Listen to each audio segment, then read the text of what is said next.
लोकपालकाय नमः पृथ्वी लोकपालकाय नमः गणपत्यादिसाद्गुणदेवताभ्यो नमः इंद्रादिपालकदेवताभ्यो नमः नर्मदाद्गुण्यदेवताभ्यो नमः सर्वेभ्यो देवेभ्यो नमः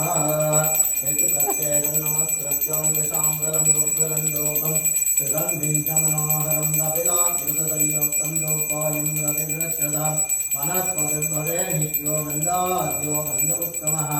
आग्रेव सर्वदेवानां रूपोऽयं रतिग्रश्रदाम् अवायुता श्रीमन्देवताभ्यो नमः दिव्या धूपमाग्रापयामि धूपं समर्पयामि धूपानन्तरे आचमनीं समर्पयामि परिमलवक्त्र पुष्पाणिं समर्पयामि अथ नैवेद्यं विश्वामित्र ऋषिः सविता देवता गायत्री छन्दः प्रोक्षणे विनियोगः ॐ भूर्भुवस्वाहं दत्तां गुरुवरेः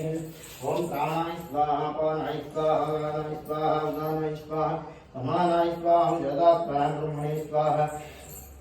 अयं दिव्याः श्रीमन्देवताभ्यो नमः गुडान्नं नैवेद्यं समर्पयामि मध्ये अमृतवाणीं समर्पयामि रसवाक्षान् समर्पयामि पादवाक्षान् समर्पयामि पुनराचमनीं समर्पयामि पूगीफलाताम्बूलं समर्पयामि धन्यगर्भाय नमः सुवर्णपुष्पदक्षिणां समर्पयामि सर्वोपचारपूजार्थय मङ्गल नीराञ्जनदीपम्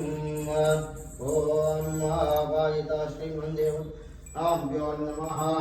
ओम महालक्ष्मी च विद्महे विष्णुपत्नी च धीमहि तन्नो लक्ष्मी प्रचोदयात् समर्पयामि अस्योः अर्घ्यमर्घ्यं समर्पयामि मुख्याचमनीं आचमनीं समर्पयामि नमयामि स्नानमहं ध्यायामि